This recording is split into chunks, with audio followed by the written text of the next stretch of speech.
تحممت كلنا يحوي بوتاي كلون فتسو فلاي مدالوي لبي عبريترا دما سمياوي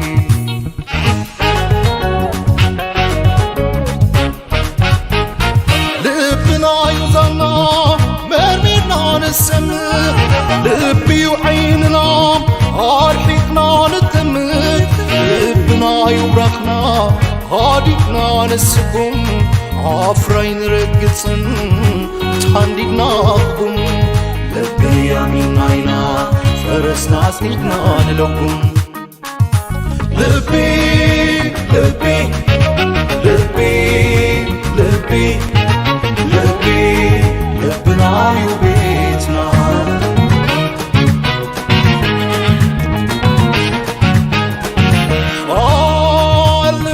لبنا لبي إريتراوي الشعب تمتنا خرمة حلاوي أنت انتحممت كلنا يحوي بوتا يقولون فتسوم فلاي مدالوي لبي إريترا دما سمياوي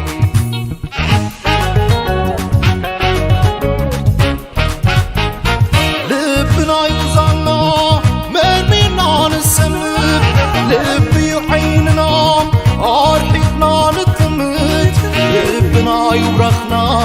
هاديقنا نسكم عفرين رقصن تانديقنا أخكم لبي يمين عينا فرسنا سنيقنا نلقم سلام كبرات تخاتلتنا channel انكو دحان مصاخم لومي نعاهم كزاناغعن ወይ ከዓ ክምህርን ክእል ዝበልክዎ ገለገለ ትሕዞ ሒዘ ቀሪበ ኣለኹ ንስኹም ከዓ ላይክ ሰብስክራይብ እናገበርኩም ምሳይ ክትፀንሑ እንዳዓደምኩ እስኪ በዛ ቪድዮ እንጀምር ንምንታይ እዮም ህግደፍ ፅምዶ ዝብሉ ገለ ሕዳ ኢልክኒ ካብ ፈለማ ከምቲ ዝሓለፈ ግዜ እውን መንሽሙ I think ጀነራል መንሽሙ ናይ ኢትዮጵያ في ክሳይ ዝነበረ ሳሞራ ዝተዘበሮ هجرة فرحي ناب صندوق تيوز الله يزيل رئيت يزلني تا قدامي احتمال كم كلايك نوزن خيل مالتي انت حدارينا يوم مال انت حدارينا يوم كاب تجراي عقم سبب نمركب زخونه خن مجد هجي مس إثيوبيا كينات متوصل ليترفو كابتي تجراي قال عقم سبب ترخبه كاور ابرسي وانت كينات كاب تجراي ناب محارقه نوش تخطو كينات نبي إيرترا نخيقرب زغبرو دلو كنتات يزمسلن ማለት ፖለቲካ ልፍንቲ ኣዝዩ ኮመን ዝኾነ ነገር ብፅምዶ ብሓባር ምስ ካልኦት ክትሰርሕ ምኽኣል ኣብ ፖለቲካ ዘለካ ንቕሓት ወይ ከዓ ሓይሊ ዳ እምበር ድኹም ወይ ክትገብር ዘይትኽእል ምዃንካ መርኣያ ኣይኮነ እቲ ፅምዶ ክበሃል ከሎ ሓሚሙ ዘሎ ማለት ተቃዋማይ ናይቲ መንግስቲ እየ ዝብል ኣካል ናይ ኤርትራ ንፅምዶ ምኽንያታት ገይሩ ዘልዕሎም ነጥብታት ክትሰምዖም ከለካ ብጣዕሚ ዝገርማ ሓደ መንግስቲ ሓያል ናይ ፖለቲካ ዓቕሚ ኣለዎ እንድሕር ዳ ክትብሎ ኮይንካ ኣብ ዝተፈላለዩ ኣጋጣሚታት ዝፍጠሩ ዝተፈላለዩ ናይ ፖለቲካ መሰናኽላት ብኸመይ መንገዲ ክሰግሮም ከም ዝኽእል ክውስን ከሎ ኣብ ፖለቲካ ብፍላይ ከዓ ኣብ ኩናት ፅምዶ ወይ ልፍንቲ ኣዝዩ ኮመን ዝኾነ ነገር ንኣብነት ኣብ ካልኣይ ኩናት ዓለም ከም በዓል ኣሜሪካ ሶቪየት ሕብረት እንግሊዝ ዝርከበን ብኣላይድ ፓወርስ ዝፍለጣ ዝነበራ እሱ ሓደ ልፍንቲ መሊሱ ብናቶ ኣንጻር ከዓ ብኣክሲስ ፓወርስ ዝፍለጥ ዝነበረ ኣብ መንጎ ጣልያን ጃፓንን ጀርመንን ዝነበረ ከዓኒ እሱ ከዓ ሓደ ልፍንቲ እንደገና ብድሕሪኡ ኣብ ናይ በዓል ጀርመን ምስ በዓል ፈረንሳ ኣብ ትገብሮ ዝነበረ ኩናት ሴንትራል ፓወርስ ዝፍለጥ ብድሕሪኡ ዝመፀ ካልእ ኣልያንስ ትሪፕል ኣልያንስ ዝበሃል ነይሩ ኣብ መንጎ ጀርመን ኣውስትሮ ሃንጋሪን ዝነበረ ንዑ ንምፅራር ድመፀ ትሪፕል ኤንተንት ዝበሃል እውን ነይሩ ኣብ መንጎ ፈረንሳን ሩስያን ዓዲ እንግሊዝን ዝነበረ ነቲ ናይ ጀርመን ኣውስትሮ ሃንጋሪን ኣንጻሮም ዝነበረ ልፍንቲ ወይ ከዓ ፅምዶ እዩ ማለት ስለዚ ኣዝዩ ኮመን ጥራይ ዘይኮነሲ ብዙሓት ሃገራት ነቲ ገጢሞን ዘሎ ናይ ኩናት ምንፅልላው መታን ክፈትሕኦ ምስ ዝተፈላለያ ሃገራት ወይ ከዓ ጉጅለታት ፅምዶ ክገብሩ ንቡር ነገር እዩ ስለዚ ፍሉይ ተርእዮ ዘይኮነ ነገር ኣባና በፂሑ ፍሉይ ተርእዮ ዝኾነሉ ነገር ብጣዕሚ ዝገርም ነገር ኩናት ኣብ ዘንፀላልወሉ ግዜ ምስ ዝተፈላለየ ጉጅለታት ወይ ሃገራት ሓቢርካ ክትሰርሕ ምኽኣል ማለት ማዕረ ክንደይ ዝነቕሐ ናይ ፖለቲካ ካይዳ ከም ዘለካን ነቲ ኣንፀላሊካ ዘሎ ሽግር ንክትፈትሕ ማዕረ ክንደይ ተዓፃፃፊ ምዃንካን ብሕፅር ዝበለ ብልሒ ናይ ፖለቲካ ዘርኢ ሓቢርካ ብፅምዶ ምስራሕ ከም ሓደ ድኻም ዝረኣየሉ በዞም ፖለቲካዊ ንቕሓት ዝጎደሎም ኣዝዮም ድኹማት ዝኾኑ ናይ ሚድያ ሰባት ጥራይ ነፍሲ ወከፍ ሻዕብያ ዝገብሮ ነገር ክፉእ እዩ ወይ ጌጋ ወይ ሕማቕ ኢልካ እንድሕር ደኣ ኣሚንካ ዝኾነ ይኹን መንግስቲ ኤርትራ ዝገብሮ ፖለቲካዊ መስርሕ ንዓኻ ክርዳእካ ይክእልን ጥራይ ዘይኮነ ብዘይ ዝኾነ ምክንያት ክትቃወሞ ኢኻ ማለት መጀመርያ ፕሩፍ ዘይብልካ ኤርትራ ነዞም ኣብ ኢትዮጵያ ዘለው ዕጡቃት ትዕጡቆም እያ ተሰልጥኖም እያ ምባል ጭብጢ ከተቕርብ ክሳዕ ዘይከኣልካ ሓሶት ይኽኸውን ካልኣይ ነገር ኣይኮነን ኤርትራስ ኣሜሪካው እንተኾነትኮ ንባዕላ ንበይናት ኣቶ ኩናት ዝበሃል የለ ንምንታይ ድዮም ኔቶ መስሪቶሞ ንዝኾነ ይኹን ኣሜሪካ ተልዕሎ ኩናት ሓቢሮም ክቃለስዎን ብሓንሳእ ኮይኖም ንክዕወትሉን እኮ ዓለም ንኸይትስዕሮም እኮ እዮም ሓቢሮም ብሓንሳእ ክሰርሑ ጀሚሩ ንሕና ከዓ በቲ ኣብ ልዕሌና ተኣውጁ ዘሎ ኩናት ሓደ ካብቲ ክህድኦ ዝኽእል ተተኻኢሉን ሙሉእ ብምሉእ ከጥፍኦ ዝኽእል ነገር እንተደኣሃልዩ ጽምዶ እዩ ናይ ጽምዶ ቁም ነገር ክሳብ ሕጂ ትርእይዎ ኣለኹ ናይ ኩናት መዝሙር ኣብ ኢትዮጵያ ክዝመር ካብ ድጅምር ነዊሕ ኮይኑ ኣሎ ክሳብ ሕጂ ዝኾነ ይኹን ስጉምቲ ኣብ ልዕሊ ኤርትራ ክወስድ ዘይምኽኣሉ ኣብይ ኣብ ልዕሊ ትግራይ ዝኾነ ይኹን ስጉምቲ ክወስድ ዘይምኽኣሉ ድሕሪ ናይ ፕሪቶርያ ስምምዕ ጽምዶ ዝበሃል ነገር ስለ ዝመፀ ጥራይ እንተኾነ ግን ኣተሓሳስባኻ ጽብብ ተይሉ ብፍላይ ከዓ ኣብቲ ኩሉ ግዜ ጌጋ ክገብር ትጽበዮ መንግስቲ ሻዕብያ ይጠንቅ ናይ ኩሉ ፖለቲካዊ መስርሕ ኣብ ቀርኒ ኣፍሪቃ ኢልካ ተኣምን ድሕር ዳኣ ኮይንካ ወይ ሓደ ግዜ እቲ ውድቀት ጥራይ ዘይኮነስ እቲ ስዕረት እውን ክትኣምነሉ ክትክእል ኣለ ምክንያቱ ሻዕብያ ብክልተ እግሩ ጠጠው ኢሉ ዘሎ መንግስቲ ኣብ ከባቢና ዘሎ ቅልውላው ኣብ ኤርትራ የለን ንኤርትራ ዘመሓድራ ዘሎ ከዓ ሻዕብያ መንግስቲ ኤርትራ እንድሕር ደው ኢሉ ኣሎ ህዝቢ ኤርትራ ናይ ሉላውነት ሽግር እንተዘይብሉ መንግስቲ ኤርትራ ብዝግባእ ስርሑ ሰርሕ ኣሎ ማለት ጽምዶ ከዓ ልክዕ ሓደ ኣካል ናቱ እዩ ህግደፍሲ ኣብ ታሪኻ ማለት እዩ ሻዕብያ ኣብ ታሪኻ ንጀብሃ ከተጥፍእ ምስ ሕወሓት ኮይና እያ ተላፊና እያ ንጀብሃ ጥፊኣ ምስ ሕወሓት ኮይና እያ ከዓ ንደርጊ ጥፊኣ ተረዲኽኒ ንሕጂ ከዓ ምስ ኣቢ ኮይና እያ ንሕወሓት ከተጥፍእ ህዝቢ ትግራይ ከተንበርክ ክፈቲና ሕጂ ከዓ እንታይ ትገብር ዘላ ምስልኪ ኣብዛ ሕጂ እዋን ትገብሮ ዘለካ ምስ ሕወሓት ምስ ፋኖ ምስ ኦኤልኤ ገለ ኮይና ነቲ ኣብ ፌደራል መንግስቲ ዘሎ ክተዓሉ እያ ትፍትን ዘላ በይና ክትገብሮ ትኽእል ነገር ወላ ሓንቲ የብላን ሕጂ ትብልዮ ዘለኽሲ ከምዚ ስለዝኾነ ከምዚ እቲ ድበልክዮ ክሪቲካል ቲንኪንግ ክሪቲካል ኮንክ ምሕታት ክጽቡቕ እዩ ግን ትዝብለክ ዘለኹ ህግደፍ ንኽትነብር ትገብሮ ነገር እዩ እምበር ብሓቂ ንህዝቢ ትግራይን ንህዝቢ ኤርትራን ሰላም ክርሁ ንዋይ ንምንታይ ክትኸድ ትኽእሉ ዶ ብነፃ ሕጂ ንኣብነት ካብ ትግራይ ከም ድሌት ክትንቀሳቐስ ትኽእሉ ዶ ንኤርትራ ወይ ከዓ ካብ ኤርትራሲ ከም ድሌቶም ኣትዮም ክምለሱ ይኽእሉ ዶ ኤርትራውያን ኣብ ትግራይ ኣብዚ ሻዕብያ ዓቕሚ ዝበሃል የብላን በይናቱ ገብሮ ኩናት የብላን ካብ ቀደማት ሒዛ ምስ ሕወሓት ኮይና እያ ንጀብሃ ጥፊኣቶም ምስ ሕወሓት ኮይና እያ ንደርጊ ጥፊኣቶም ሕጂ እውን ምስ ብልፅግና ኮይኑ እዚ ስቒልካ ዘሎ ሃተፍተፍ እዚ እኮ እዩ ሞት ጽምዶ ንብሎ ዘለና ደርጊ መዓት ሰራዊት እንተነይርዎ መዓት ኣፅዋር ዓጪቑ እንተነይሩ ኣብቲ እዋን እቲ ናይ ሕወሓት ሓገዝ ዘድሊ እንተነይሩ ምስ ሕወሓት ዝገበርዎ ጽምዲ ብጣዕሚ ዕውት ነገር እዩ ነይሩ ምናልባት ትማሉ ንግሆ ጀብሃ ክትጠፍእ ነይርዋ እንተኮይኑ እሞ ከዓ ምስ ሕወሓት ኮይኖም እንድሕር ኣጥፊኦማ ክግበር ዝነበሮ ጽምዶ እዩ ኣብዚ ሰዓት እዚ ነታ ንኢትዮጵያ ምልእቲ ጥራይ ዘይኮነ ንቀርኒ ኣፍሪቃ ዝብፅብፅ ዘሎ መራሒ ክእለየሉ ዝኽእል መንገዲ እንተተፈጢሩ እውን እዚ እውን ክግበር ዝግብኦ ጽምዶ እዩ ስለዚ ዝረብሕን ዘይረብሕን ዘየለን ዘይጭበጥን ናይ ፖለቲካ ሕልምታት ክድርብ ካብ ትውዕል እዚ ጽምዶ እዚ እንታይ ውፅኢት ኣምፂ ኣሎ እንታይ ዓወታት ተረኺብዎ ጽባሕ ንጎ እንታይ ለውጢ ከምፅእ ይኽእል ኢልካ ምምርማር ናይ ለባማት እዩ ማለት እዛ ሻዕብያ ክገብር ኣይክእልን እዩ ንበይኑ ዓቕሚ የብሉን ሻዕብያ ንበይኑ ክገብሮ ዝኽእል ነገር የብሉን ገለ ትብላ ዘለካ ግን ወይ ካልእ ድልየላ ማለት ከምዚ ዓይነት ዘይረብሕ ምክንያታት ኮነንዶ ንዓና ንኤርትራውያን ነቶም ኣብ ዞባና ዝቕመጡ ዓለምን እውን ከተደናግራ ይትኽእልኒ በዚ ጉዳይ እዚ ምክንያቱ ሻዕብያ እንታይ ክገብር ይኽእል ኣብ ዝሓለፈ 34 ዓመታት ጽቡቕ ገይሩ ርኢካ ሻዕብያ እኮ ቅድሚ ሕወሓት ቅድሚ 13 ዓመት 14 ዓመት ተመስሪቱ ሕወሓት መዓዝ ተመስሪቱ 1974 ቃልሲ ህዝቢ ኤርትራ እኮ ኣብ 1971 ተበጊሱሉ ናይ 13 ዓመት 14 ዓመት ተመክሮ ኣጥሪ ዘሎ ሰውራ ብሓገዝ ናይ ሕወሓት እዩ ዝበፅሕ ኢልካ ክትዛረብ ኣፍካ መሊእኻ ይገርም ድሓር ሓደ ኤርትራዊ ከምድላዩ ንትግራይ ከኣቱ ክእሎ ገለመለ ትብሎ ዘለካ ኤርትራን ኢትዮጵያን እኮ ገና ዘይተፈትሐ ናይ ዶብ ሽግር ኣለውን ጽምዶ ጌርና ኣለና ሞ ንዑ ከምድላይኩም እተው ከምድላይኩም ውፁ ከምኡ ዝበሃል ነገር የለን ኣብ ትግራይ ኮነ ትግራይ ክሕምሱ ብልጽግና ዝለኣኾም ሰባት ኮፍ ኢሎም ኣለዉ ዶባት ከፊትካሎም ኣብ ኤርትራ ኣትዮም እንታይ እዮም ክገብሩ እንታይ ዓይነታት ተሓሳስባታት እዩ ዘለኩም ማለት ኣደ ኤርትራውስ ከምዚ ዓይነት ሓሳብ ክሓስብ ይኽእል ሎ ጽምዶ ዝበሃል ትገብሩ ኣለኹም እሞ ንምንታይ ዳ ዶብኩም ገሃቢልኩም ዘይክፈትኩም ትግራዋይ ከምድላይ ከኣቱ ኤርትራ ከምኡ ዝበሃል ነገር ዶለ ገለገለ ሓሳባት ብፍላይ ዕድመ ፀገበ ሰብ ክዛረቦም ከሎስ ብጣዕሚ እዮም ዘሰክፉ ኣነ ዝረብሕ ዘረባ ክዛረብ ሰሚዐ ይፈልጥን ሰብ ዝግን ወይ ማዕርኽ እንደይ ሰበፅበፅ ሓንጎልኩም ዘለዎም ኣይፈልጥን ጽምዶን ትርጉም ጽምዶን እንታይ ውፅኢት ኣለዎም ግን ቁሩብ ዓቕሊ እንተጌርካ ክትርኢ እቲ ሻዕብያን ውሕስነታ ክትብልያ ንጽምዶ ፈጢራቶ ንህዝቢ ትግራይ ዝጠቅም ኣይኮነን ዝበልካዮ ግን እዚ ምናልባት መረዲ ኣብነት ክኾነካ ክእል አሰብን በወረራ ወስዳለሁ የሚል ሰው ሽልላ እልልታም እስክስታ ምንም እኮ አስፈልግ በጉልበት ወስዳለሁ ካልክ መሄድ ነው እኮ በቃ ማለት ለምን አስፈለገ ነው ያስፈለገበት ዋና ምክንያት ለማናገር ነው ድጋፍን ለማሰባሰብ ነው የድጋፉ ማሰባሰቢያ ዓላማ ግን እኔ ከዚህ በፊትም በተደጋጋሚ እንደተናገርኩት ሰው መስዓት የሌለበት ለትግራይ ወረራ የሚዘጋጅ ትግራይን ለመውረር ዳግም የቆመውን ተኩስ ለመጀመር ትግራይ ይሄ ነው ይዘቱ ምንም ሌላ ነገር የለም። ስለዚህ ልክ ከምቲ ኣብዚ ቪድዮ ዝንሰምዖ ዘለና ኢቭን እቲ ናይ ዓሰብ ዝበሃል ምክንያታት ከይተረፈሲ ነቲ ብልጽግና ኣብ ልዕሊ ትግራይ ክወስቶ ዝኽእል ኩናት ምስምስ እዩ። ስለዚ ብሽም ዓሰብ ድዩ ብሽም ፕሪቶርያ ድዩ ብሽም ዝተፈላለየ ምክንያታት ብልጽግና ኣብ ልዕሊ ትግራይ ክወስዶ ዝኽእል ኩናት ጠጠው ዘበለ ምክንያት ጽምዶ ጥራይ መንብርካ ክዛኣበዮ ክልላት እውን ስለ ዘለዋ ዓሰብ ክመልሰልካ ባሕር ክመልሰልካ ኢሉ ድሕር ነቲ መንእሰይ ክእክቦ ክኢሉ ኣብ ልዕሊ ትግራይ ዝወስቶ ስጉምቲ ኣብ ልዕሊ ኦሮምያ ወይ እውን ኣብ ልዕሊ ኣምሓራ ዝወስቶ ስጉምቲ ኩሉ ምክንያታዊ ይገብረሎ ማለት ነዚኣ ይቆጻጸር ዘይከኣል ስለዚ ናይ ዓሰብ ትበሃል ፀወታ ብክልተ መንገዲ ክትቀመላ ዘሎ እንተተኻኢሉ ህዝቢ ምስኡ ክሰምር ተኽኢሉ ክሳዕ ዝረሓቐ ንኤርትራ ክሳዕ ምውራር ክኸይድ ይኽእል እዩ ማለት ተዘይ ኮይኑ ግን ብሽም ዓሰብ ምስምስ መንእሰይ እንድሕር ኣኪቡ ንትግራይ ክወረር ዓቕሚ ይረክብ ኣሎ ማለት እዚኣ ቶም ንቑሓት ዝኾኑ ኢትዮጵያውያን ተረዲኣቶም ድሮኳ ክጉስጉስላ ጀሚሮም ኣለዉ በዚ ምክንያት ከዓ ክሳብ ሕጂ ርኢናዮ ዘይንፈልጥ ምልዓዓል ናይ መንእሰያት ኣብ ውሽጢ ኢትዮጵያ ንርኢ ኣለና ማለት እዩ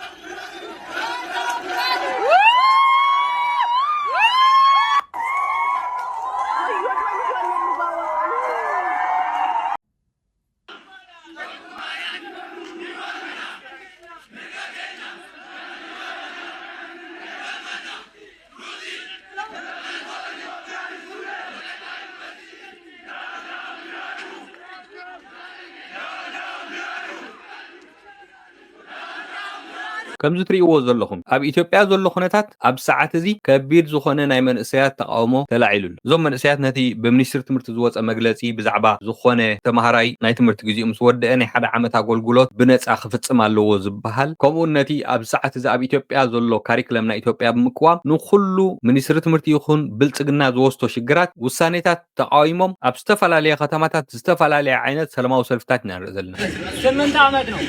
አንድ ሪሚዲያል ይጨመርበታል አንድ ደግሞ የአገልግሎቱ ይጨመርበታል 10 ዓመት ካምፓስ ውስጥ አሳልፎ የ17 ዓመት ትምህርት ከዛ በፊት ተምሯል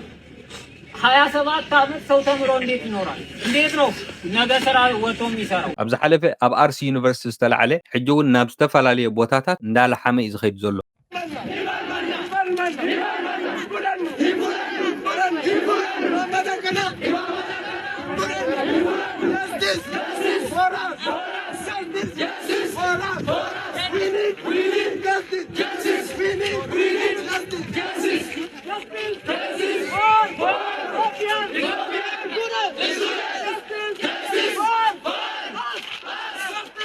እዚ ተቃውሞታት እዚ ክሳብ አዲስ አበባ ገጾም ተጸጊዖም ከም ዘለዉ ይዝንገር ዘሎ አሁን ውጊያው መጀመሪያ ጧት ላይ ለገጣፎ ላይ ነበር የጀመረው ትቀየራላችሁ ወደ ውጊያው ወዳለበት ወደ አማራ ክልል ትሄዳላችሁ ሲባሉ አንሄድም ትሄዳላችሁ እነዛን ሰብስቦ ለመረሸን ሲሉ እዛው ነው ግጥሚያው የተጀመረው 6 ሞት 4 ቁስል ነበር ጧት ከዛ በኋላ ያገረሸው ውጊያ ወደ አዲስ አበባ ውስጥ ድረስ ተላግቧል የሚል ነው የምንሰማው ወደ 30 ምናምን መኪኖች ተቃጥለዋል ብዙ ሰራዊት ተጎድተዋል ከፍተኛ ውጊያ እየተካሄደ እንደሆነ ነው የሰማነው ኣብዛ ሰዓት እዚኣ ምስ ኩሉ ክልላት ከምኡውን ምስ ጎረባብቲ ሃገራት ተራፂምካ እንታይ ክመፀካ ከም ዝኽእል እዚ ናይ ብልጽግና ቆልዓ ኣብ ዝሓፀረ ግዜ ክመሃራ ብሂወት ክተርፍ ተኽኢሉ ማለት እንተዘይ ኮይኑ ኩሎም እቶም ዘለዓሎም ብዛዕባ ኣፍ ደገ ባሕሪ ዝምልከት ብዛዕባ ዓሰብ ዝምልከት እቶም ክፃወቶም ዝፈተኖም ናይ ፖለቲካ ፀወታታት ስለ ዝፈሸሉ ብሙሉእ ህዝቢ ኢትዮጵያ ነቂሒሉስ በቲ ብክብሪ መናበብሮ በቲ ብሽቕለት ኣልቦነት በቶም ናይ ፌደራል ሰራዊትን ፖሊስን ዝበፅሖ ዘሎ ፀቕጢ እቲ ህዝቢ ኣማሪሩ ኣብዛ ሰዓት እዚኣ ብዙሕ ዓይነት ኣቤቱታ ክስምዕ ኢና ንርኢ ዘለና ልክዕ ከምዛ ክንሰምዓ عاد صنحنا حزب زلعلو حتى خمل زغل منغستي كون انت طويل زلو سلازي نزو تقاويمي يزي من اسي نريو زلنا خمز ندابل ندحر لعيمو خا صباح نغو انتاي حيزو خمز مص فلوت نغري مالت اذا غنبل كلنا ግን بفلايتهم ابز ساعات زي اب 50 تاب 3 ساعات زركوبو اتناتهم نقحت حلنا ويا تحساسبا بزبن درغز تهنص ወይ ከዓ በትናይት እዋን ዝነበረ ኣብየት ዝተሃንጸ ነዚ ሕጂ ኣብ ዝብሎ ዘሎ ናይ ዓሰብ ወይ ኣፍደገ ባሕሪ ጉዳይ ልዕሊ ዓቐን ወይ ካብ ዝግብኦን ልዕሊ ሮማንቲሳይት ገብሩ ወይና ንርኢ ዘለና እዞም ሰባት እዚኦም እንታይ ይብሉ خانسمع የባህር በር እኔ ማስታወቂያ ሁሉ ትዝ ይለኛል ኢትዮጵያ የባህር በር ያስፈልጋታል ብሎ ነው የሚጀምረው ማስታወቂያው ስንት ዓመተ ምህረት ነበረ መጋቢት 15 2000 ዓመተ ምህረት ነው 2000 ሚሊኒየም የኢትዮጵያ ሚሊኒየም የተመረቀው ፊልም የተመረቀው በኢትዮጵያ ሚሊኒየም 18 ዓመት ማለት ነው ማስታወቂያው ራሱ እና ኢትዮጵያ የባህር በር ያስፈልጋታል ብሎ ይጀምርና አያስፈልጋትም ተባልክ መሰለኝ ጸጣልክ ደግሞ ያኔ አያስፈልጋትም ተባሉ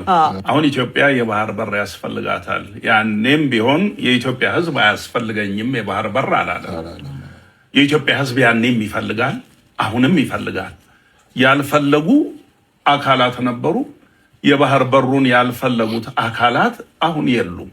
ስለዚህ የሚፈልጉ ኃይላት ናቸው ያሉት። እዚ ከምቲ ዝበልናዮ ኣብ ሃገርካ ዘሎ ኩንነት ከይራኣኻ ኣብ ጎረቤት ዘሎ ነገር ከተናእስ ወይ ከተናሹ ምፍታን ማለት እዩ። ኤርትራኖች በረሃ ወጥተው ደማቸውንና አጥንታቸውን ከስክሰው ያፈሩት ነገር አንድ ነገር ብቻ ነው። ያፈሩት ነገር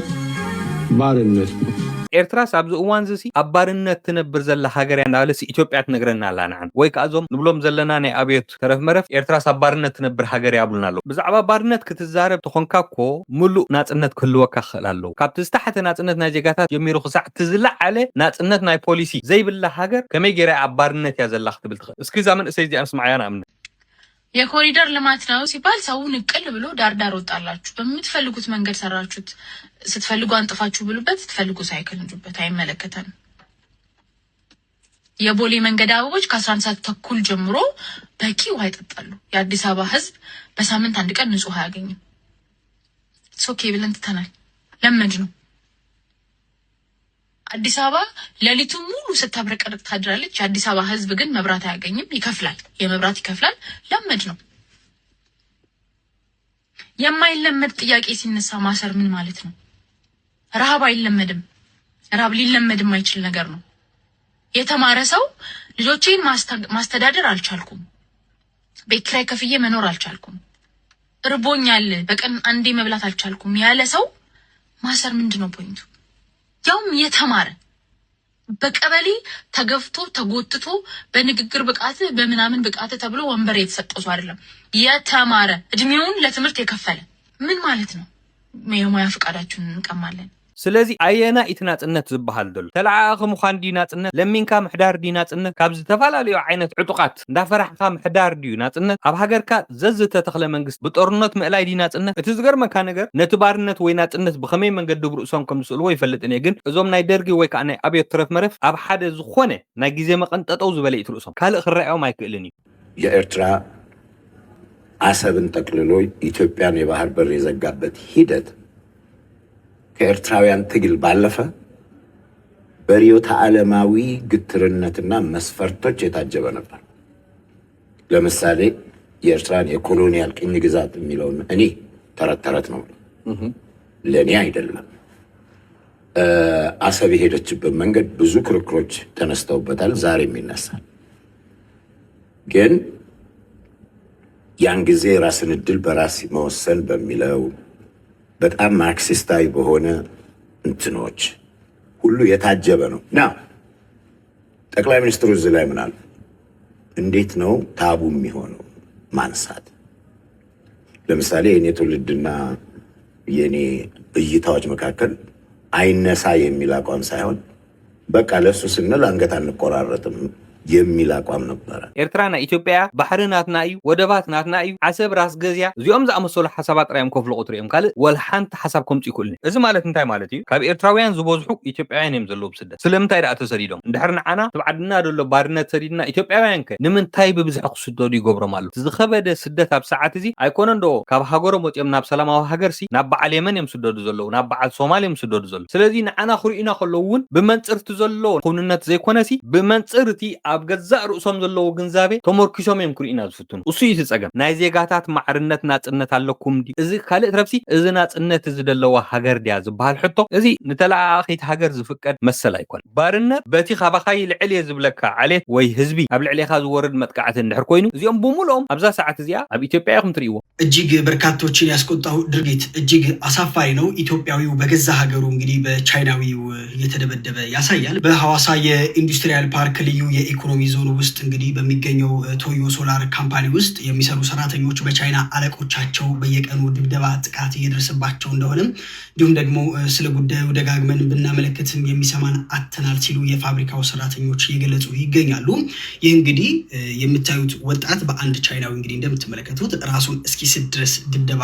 ተፈጽሞበት ይታያል። መጨረሻ ላይ እንግዲህ እንደምትመለከቱት ደግሞ ድብደባው መቋቋም አቅቶት ወድቋል። ሰራተኞቹ እንደሚሉት ከሆነ ታዲያ ስህተት መስሎ ከታያቸው ኃላፊዎቹ ወደ ድብደባ ነው የሚገቡት ብለዋል። ስለዚህ እዚ ዲትና ህዝብታት ናጽነት ንብሎ ዘለና ኢትዮጵያዊ ኣብ ገዛ ሀገሩ ወጻእተኛታት ዝሳቀየሉን ዝግረፈሉን ኩነታት ዲና ናጽነት ትብሎ ዘለና ንሕና ደምና ከፊልና ጓና ዘብኡ ካብ ሃገር ናውፂና ኢና ማንም ወጻእተኛ ንሓደ ኤርትራዊ ኢዱ ወስከብለሉ ይክእል እዚ ተቃወምቲ ዶ ዋላ ገለ እንዳበሉ ሙሉ መዓልቲ ሕንክርዎ ዝውዕል ሓሶታት ዘይኮነሲ መሰል ናይ ነፍሲ ወከፍ ዜጋ ኣይኮነን ዶ ብወጻእተኛ ብወዲ ሃገሩ እንተኾነ ከይድፈር ብከቢድ ዝሕለወሉ ሃገር እዩ ዘለና። እኔ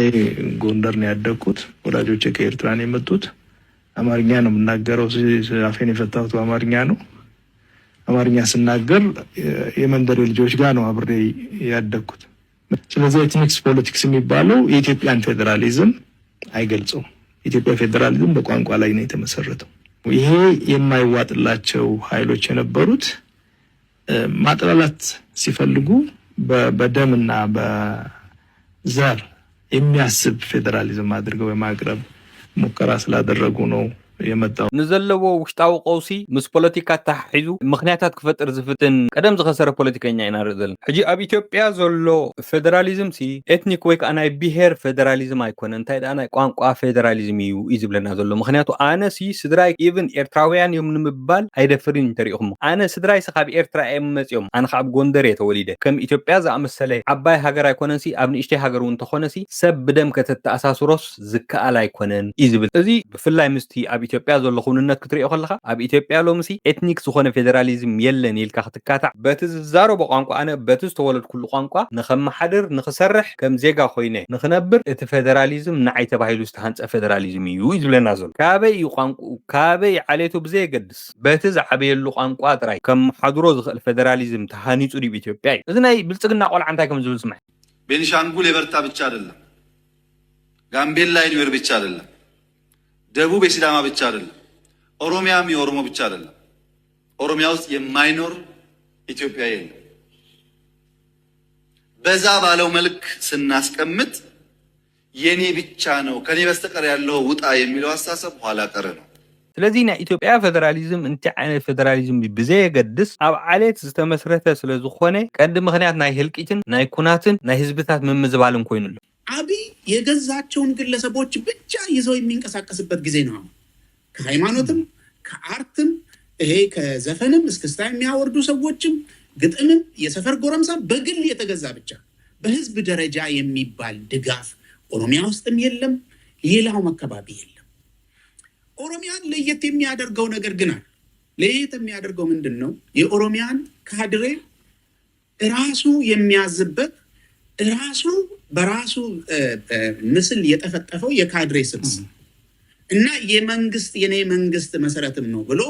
ይዞ የሚንቀሳቀስ ኣብ ኢትዮጵያ ዘሎ ተዛዓበየ ሽግር እቲ ኢትዮጵያ ትመሓደረሉ ሲስተም እዚ ሲስተም እዚ ንመን ካበይ መፂ ብዘይገድስ በቲ ዘሎ ስርዓተ መንግስቲ ኣብ ኢትዮጵያ ከመሓደርን ክሰርሕን ክነብርን መሰሉ ክኽበረሉን ይኽእል እዩ ዝብል ንማንም ሰብ ክትእምነሉ ይትኽእልን ኢኻ። ሸኔ ጋር ፋይት የምናደርገው ሸኔ ኦሮሞ ስለሆነ አይደለም። የሸኔ አስተሳሰብ ለኦሮሞም የማይጠቅም ስለሆነ ነው። ለራሱ ኦሮሞ አይጠቅመው። የኦሮሞ ሸኔ አማራን በፍጹም ሊገዛው አይችልም። በፍጹም አማራ ወዶ ፈቅዶ አምኖ ካልሆነ በስተቀር